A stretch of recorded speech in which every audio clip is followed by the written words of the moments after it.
Sobat Berani, selamat datang di konten Kamar Misteri.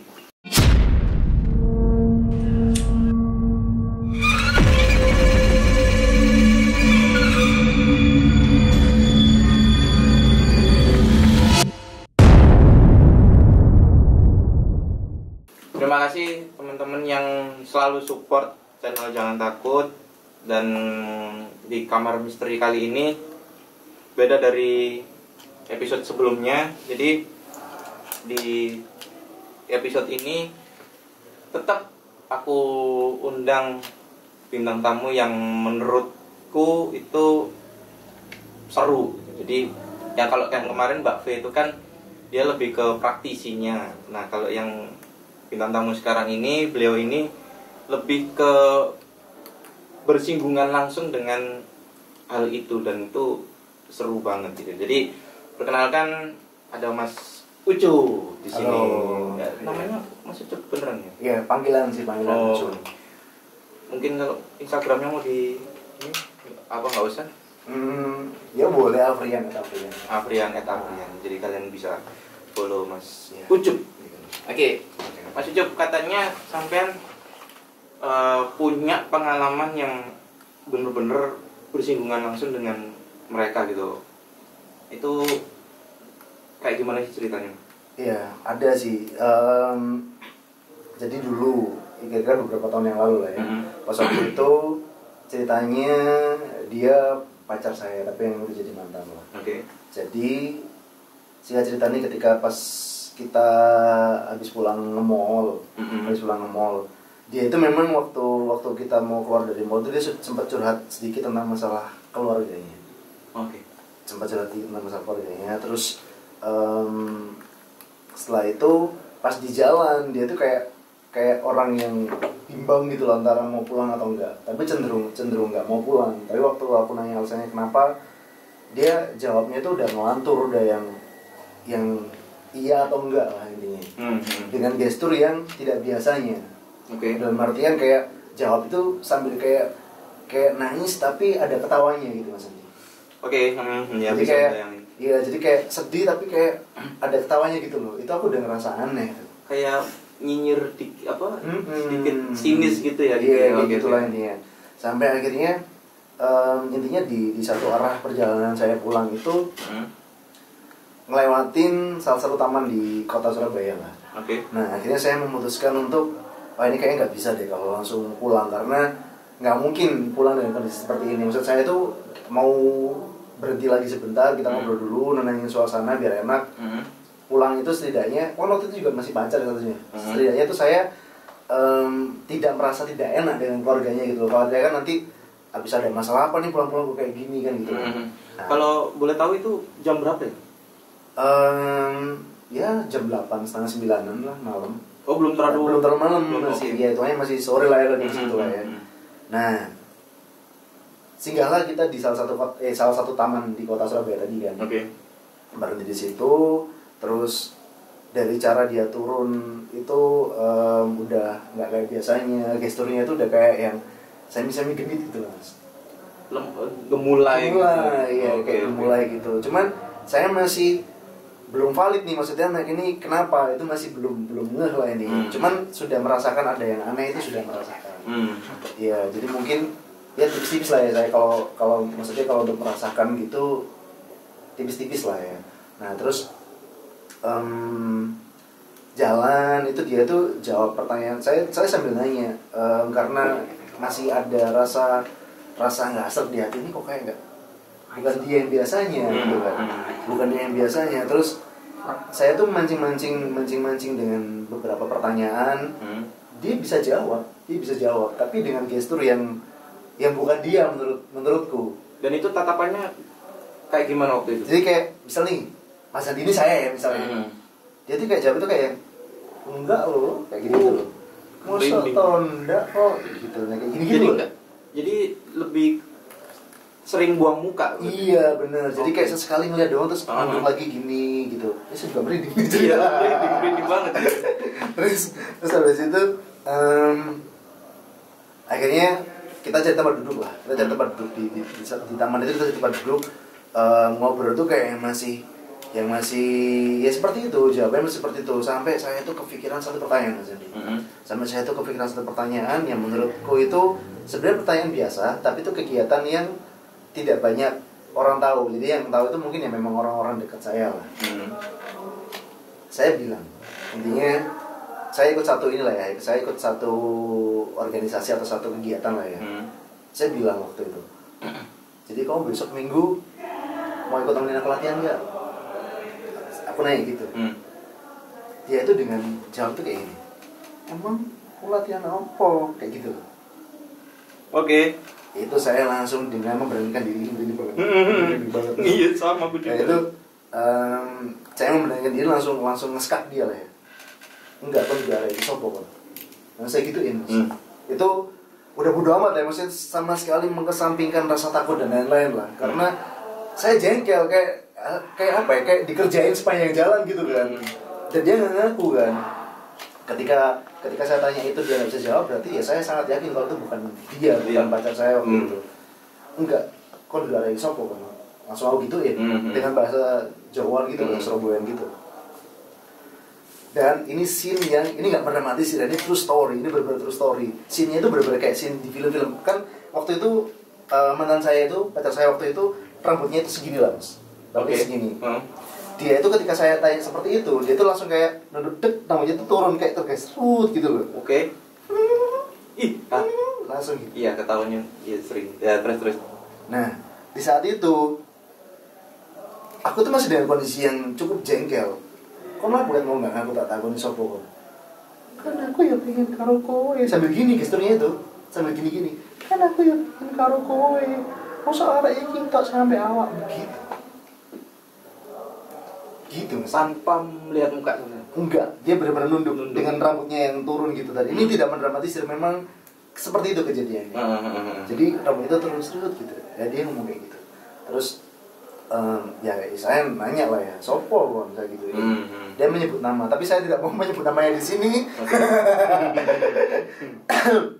Dia menyebut satu nama, dan nah yang dia jabarkan ini Mas, itu ternyata relate sama kejadian ketika saya tarik ke belakang itu. Memang saya merasakan itu di rumah, tapi kan saya nggak tahu itu apa, itu siapa, saya nggak tahu kan. Dia tuh intinya ngomong, dia cerita, dia bilang, aku loh, ini tapi dengan suara cewek ya, cuma saya ngomong biasa aja ya. Aku loh, wis sering marani nang omahmu, tumpakanku kereta kencono. Itu saya astagfirullah, merinding banget, ini sumpah nggak dibikin-bikin nih. Jadi memang di beberapa minggu sebelumnya atau beberapa hari atau bulan sebelumnya, pokoknya intinya selang tarik mundur lah ya, tarik mundur itu saya memang ingat kalau satu malam itu saya kayak pernah denger di dekat rumah itu kayak ada bunyi anjing gitu. Tapi kan ya waktu itu mikirnya mungkin kucing kan, banyak tuh kucing ada yang galungin itu kan. Nggak sama sekali nggak mikir ke arah kereta kencana. Iya, nggak sama sekali nggak. Tapi dia bilang kayak gitu. Teman lu kereta kencono gitu. Cuman aku nggak bisa mlebu nang omahmu karena omahmu itu banjir airnya, aku nggak bisa mlebu kayak gitu. Nah, saya menginterpretasikan kalimatnya dia mungkin di rumah kan memang alhamdulillah dipakai ibadahnya ya, lumayan bagus lah. Terus Eyang juga tiap hari ya ngaji dan lain-lain, dia seperti itulah, banyak kegiatan positif yang kita lakukan di rumah. Mungkin itu yang dimaksud dia dengan, iya mungkin ya, aku sih menebak-nebak aja, ini nggak tahu ya maksud dia apa. Terus ternyata dia itu katanya di pengakuannya dia nih, dia itu ngikut di tubuhnya mantan saya waktu itu sudah lama Mas. Dia tuh kayak semacam tanda kutip bersemayam di dalam tubuhnya. Oke. Dan itu terusik ketika saya deketin cewek saya ini. Dia dari sudut pandangnya dia itu menilai kalau saya ini orang yang memiliki kelebihan. Tapi saya ya biasa aja, maksudnya saya tidak kelebihan. Jadi saya tidak merasa seperti itulah intinya. Okay. Cuman itu dari ininya dia ya, dari pengakuannya dia. Nah terus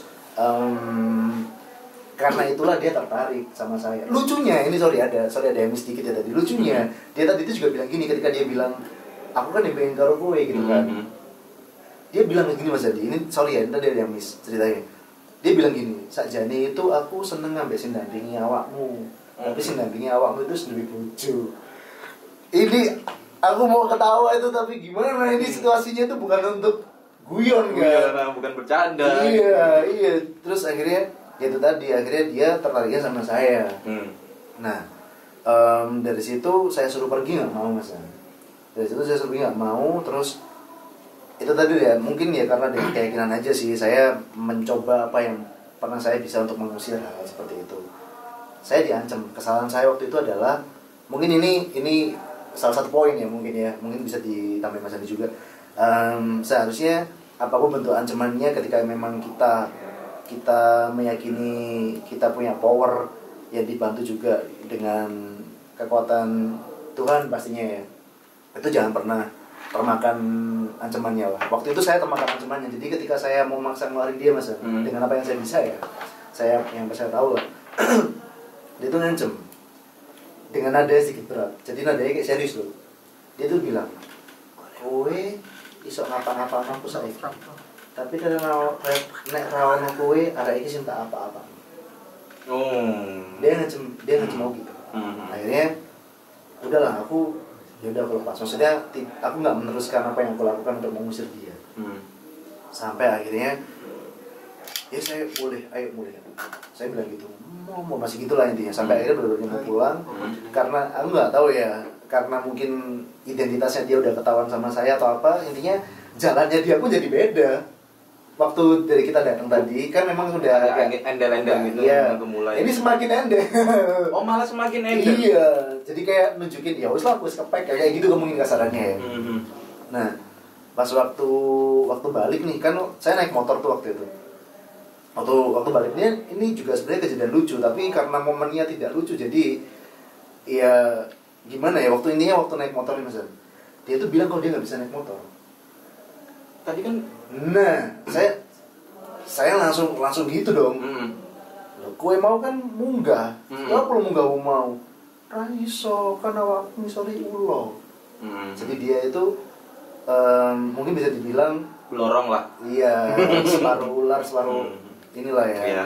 Sorry kalau tak sebut enggak aware. Iya, terus nah akhirnya dia bisa naik lah, dia bisa naik. Terus helm itu Mas sampai dipakein sama tukang parkirnya karena dia nggak ngerti cara makainya kayak apa kan waktu dia masuk kan ketika posisi cewek saya waktu itu udah di motor kan gitu. Akhirnya dipakein tukang parkirnya kayak gitu terus tukang parkirnya nggak cuman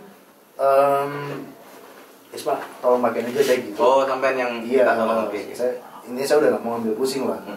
Nah godaannya itu ketika di jalan itu dia itu sorry ya kalau mungkin agak vulgar ya, dia itu menggoda saya ini benar-benar true story apa adanya lah. Dia itu kayak nempelin dadanya gitu sengaja tapi saya yakin itu bukan cewek saya karena kan dia sedang diambil alih kan. Nah itu gitu dan dia itu menyebutkan iya enak yo kayak gitu. Dia itu kayak gitu mas. Sama menurut saya lagi juga lucu tapi di momen yang nggak tepat ya. Dia itu gini dong melihat mobil-mobil itu iki opo cara mene kata koncono kurang ini iki kok ora gawe jaran gitu bilangnya kan goblok gitu nggak update kamu kemana aja ya Allah itulah itu pengalaman yang menurutku cukup nempel ya sampai pulang nyampe ke rumah dia masuk itu pun juga kayak nyelonong kayak orang marah gitu loh. Orang tuanya pun juga akhirnya nanya kenapa itu, maaf bu itu bukan dia. Waktu saya nyebut nama sih, nyebut nama cewek saya itu ya, itu bukan dia loh. Terus Mas Yusuf nggak apa-apa coba saya masuk. Nah karena di situ udah di rumah dan kondisi orang rumah juga udah tahu saya udah nggak sungkan-sungkan nih, maksudnya juga nggak takut lagi dengan ancamannya dia. Karena saya merasa dia sudah aman ada di rumah. Walaupun nggak ada saya kan ada keluarganya. Itu saya coba itu lagi mas ya, saya coba usir lagi dengan apa yang saya tahu lah intinya ya. Terus dia itu sempat ngancam lagi tapi nggak saya hiraukan. Sampai akhirnya memang benar-benar dia pergi. Terus saya pulang. Nah saya pulang itu saya nggak langsung ke rumah juga, saya ke rumah Pak Ade saya. Ya memang beliau bisa lah. Terus ternyata bener, saya tuh memang sepanjang jalan merasa nggak enak. Kata Pak Ade saya ternyata saya diikuti sama dia, sama sosok itu. Sama sosok itu tadi, katanya sih gitu. Hmm. Terus sampai akhirnya ini selama beberapa hari ya, saya minta tolong, ada beberapa kenalan temen lah intinya, dibantu untuk ini ngusir itu. Karena kan dia bilangnya kan pengakuannya tadi kan bersemayam ya di dalam situ ya. Nah intinya dia ngusir itu, alhamdulillahnya memang sudah berhasil terbuang gitu kan. Nah ini sudah berlanjut Mas. Jadi setelah proses itu kan saya nggak pernah tahu nih, teman dekat saya tadi itu bantu saya buang dia di mana, saya nggak pernah tahu. Saya nggak nanya, dia pun juga nggak cerita. Intinya ini udah selesai gitu kan. 3 hari berturut-turut setelah proses dia itu berhasil dibuang di proses itu, aku itu mimpinya itu nggak jauh-jauh dari suasananya ya, gelap, Bali, Barongan, ini itu lah. Bunyi laut? Iya, bener. Nah terus apa namanya, hari pertama itu masih aku nganggap mimpi biasa. Hari kedua masih, dan kayak nyambung dari mimpi yang pertama. Hari ketiga masih mimpi hal yang serupa. Dan itu berturut-turut? 3 hari berturut-turut, bener. 3 hari berturut-turut.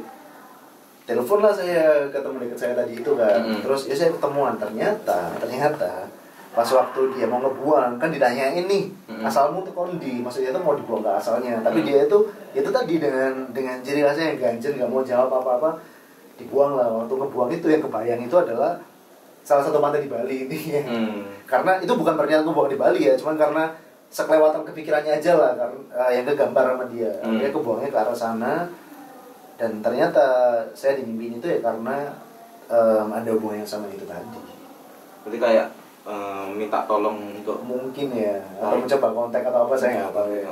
Itu begitu Mas. Dan akhirnya mantan sampean nggak ada keluhan lagi sampai yang setahu sampean? Iya, alhamdulillah sih nggak ada lagi sampai memang. Tapi saya udah sama dia bukan karena itu ya. Itu saya udah ampun tuh juga setelah jauh beberapa bulan setelah kejadian itu ya, memang ada inilah apa namanya, udahan lah intinya. Tapi bukan karena itu tadi. Tapi sejauh saya masih pacaran sama dia itu udah nggak pernah lagi, ya terakhir ya itu. Terakhir ya itu. Sebentar, kalau dia ngomong bersemayam dalam tubuhnya pacar sampean, berarti menurutku kalau sosok itu kan jin yang nggak main-main. Kalau misalkan memang bener itu belorong ya.